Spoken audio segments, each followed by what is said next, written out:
In the heart of Siberia, where winter seems eternal, and the sun is no more than a pale ghost behind the mist, silence reigns over endless miles of frozen forest. Amid this vast, unbroken white, a few scattered villages endure, home to the Evenki people who hunt by day and keep small fires alive through the long, dark nights. In early June of 1908, strange whispers began to spread between the huts. A pale blue light had been seen in the northern sky, glowing for hours like a wandering flame. Some said it was a spirit, others a sign from the heavens.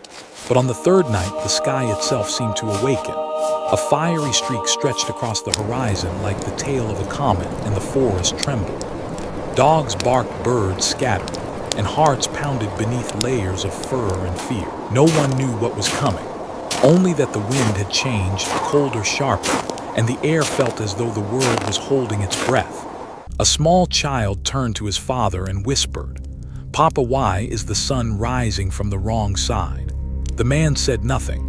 He just stared upward toward a distant light that was slowly growing in the silent sky.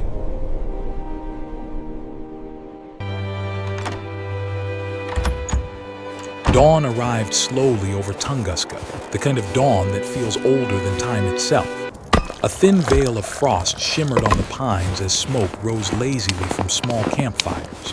In this untouched corner of Siberia, life moved at the pace of the land, quiet, deliberate, unbothered by the world beyond the forest line.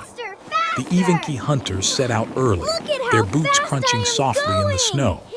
They followed tracks of elk through the mist, whispering to each other in a tongue the wind seemed to carry. Nearby, a farmer chopped frozen wood beside his hut, pausing only to watch his wife pour hot tea into metal cups for the children. Steam curled upward like fragile ribbons of warmth against the cold. It was a simple rhythm: hunt, cook, rest, dream. A small community holding hands against the wilderness. At night, songs drifted between huts, stories of spirits, of heroes, of the sky that protected them. An old shaman sat by the fire, his face carved by years of frost, muttering prayers to the ancestors who he believed slept in the stars. That evening the horizon glowed faintly, a soft, unfamiliar light bleeding through the treetops, but no one feared it. The men said it was just the northern sky, brighter than usual. The women smiled, tucking their children beneath fur blankets. In their minds, the world was as it had always been, vast, cold, but safe. The last night before the explosion was one of extraordinary calm. The forest whispered low, as if humming a lullaby. How was the moon everyone's hung day pale today? and motionless, and somewhere far above, beyond what any of them could see or imagine, something ancient was falling silently toward them. Yet down here, around the dying embers of a campfire, a mother held her son close and whispered, "Sleep well, my child. Tomorrow will be just another day."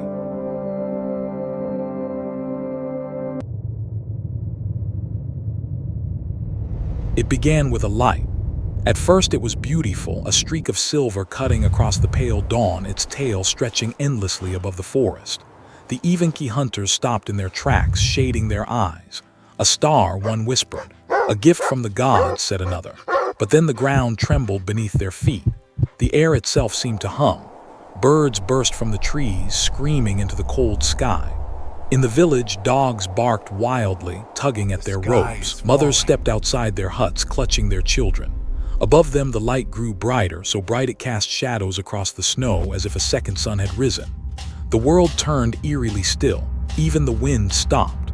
A farmer dropped his axe. He could hear something, not quite thunder, not quite wind, a deep rolling sound like the sky inhaling. "What is that?" he murmured. His wife did not answer. Her eyes were fixed on the horizon where the clouds glowed white, pulsing softly. Alive!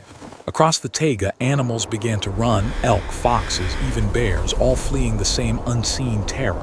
The forest, moments ago calm, now echoed with the chaos of instinct. The shaman lifted his head toward the blinding light and whispered a single word in Evenki, "Boga," God. And then silence again. The light hung motionless, suspended over the earth. No one moved. No one breathed. Somewhere in the distance, a thin veil of frost fell from the trees, sparkling like ash before it hit the ground. No one knew it yet, but the next few seconds would decide the fate of everything within hundreds of miles. The sky was no longer a mystery to admire, it had become something to fear.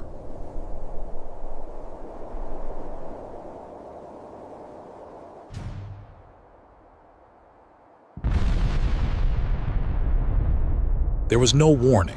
In one breath the world was still, in the next it was on fire. A blinding flash erupted from the sky, brighter than 1,000 suns. For a single heartbeat the forest glowed white, trees, snow, huts, even faces turned into silhouettes of light. Then came the sound, a roar so vast it drowned the earth itself. The shockwave hit like a wall. Camps vanished. Men and women were thrown into the air, their voices swallowed by the wind. Trees bent, cracked, and splintered in a single synchronized scream. The sky itself seemed to fall. Farther away, hunters miles from the epicenter fell to their knees, clutching their heads. Their horses collapsed, eyes wide with terror. The ground rippled like water, tossing waves of snow and ash. From the horizon, an orange fireball rose and expanded, devouring the sky. Within seconds, the taiga became a storm of flame and dust. Birds ignited mid-flight. Reindeer bolted through curtains of fire, their silhouettes fading into smoke. The air burned to breathe. The earth shook again, a second pulse as if something deep below was answering back. In a hut half buried by snow, a mother shielded her child with her arms. The roof tore away in an instant. Splinters, heat, and light consumed everything. Her last breath was a whisper, not of fear but disbelief. No one had ever seen the heavens this close. 10, 20, 30 kilometers away, windows shattered. Men in nearby trading posts thought the end of the world had come. Horses broke their reins. The air smelled of sulfur and iron. Those who survived spoke later of a sound that never stopped, an echo that lived inside their skulls for days. Over the forest, the light turned from white to amber, then to blood red. A pillar of smoke climbed higher than clouds, glowing from within like a torch from another realm. Ash began to fall, soft, weightless, endless. The explosion's power flattened 80 million trees. It traveled faster than thought, further than sight. From hundreds of miles away, people saw the horizon flash and felt the wind push against their chests. And then, just as suddenly as it began, silence. No birds, no cries, only a slow drizzle of embers raining down on what used to be life. In that moment, Siberia was both dead and alive, burning and frozen, bright and black all at once. One hunter crawled from the wreckage, ears bleeding, eyes wide. He looked toward the center of the devastation and saw nothing.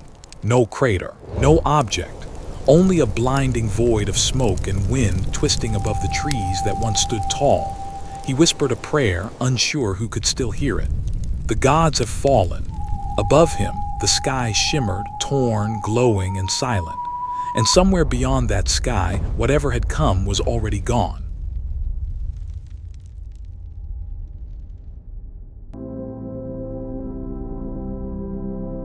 Morning came, but the sun never truly rose. The forest was gone. Thousands of trees lay flattened in the same direction, their trunks pointing toward a single invisible center. Smoke drifted low across the frozen earth, carrying the smell of resin and ash. The air felt heavy, as if the world itself was exhausted from screaming. A man stumbled through the ruins, his clothes torn, his face gray with soot. He looked around for his brother's hut, but there was nothing left, only scorched soil and the blackened shapes of branches reaching like hands from the ground. He called out, but his voice dissolved into the emptiness. In the distance, the river had turned silver, reflecting the strange haze that still hung above. The sky shimmered faintly, glowing from no source anyone could see. People whispered later that even hundreds of miles away, the night sky remained bright for days, as if the heavens still burned. A reindeer limped across the wasteland, stepping carefully over fallen trunks.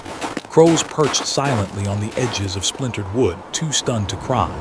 The silence was not peace.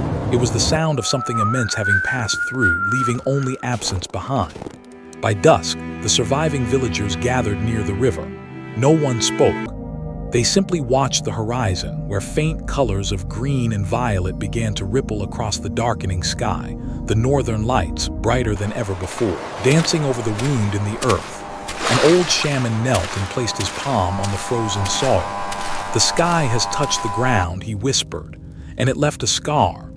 Above them, the wind began to rise again, soft, endless, whispering through the broken forest like a memory trying to speak.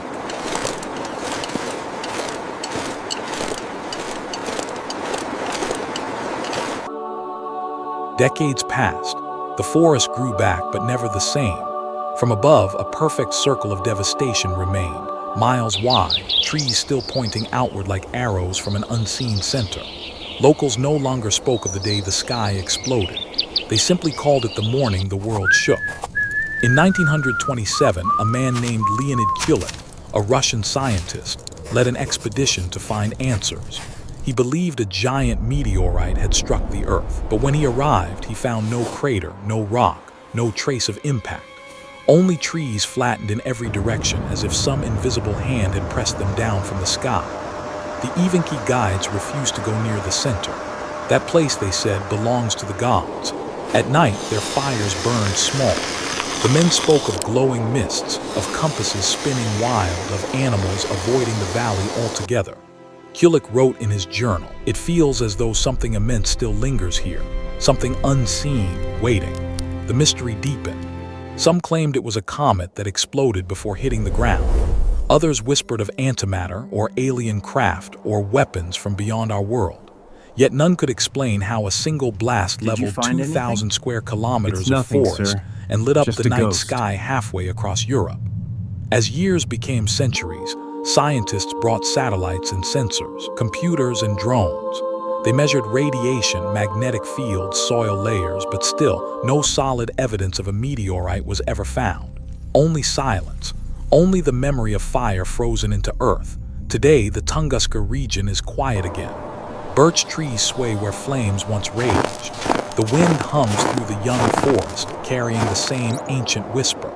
A modern traveler stands at the site, snow crunching beneath his boots. He looks out over the endless plain and imagines the moment it happened, the flash, the roar, the light that turned night into day.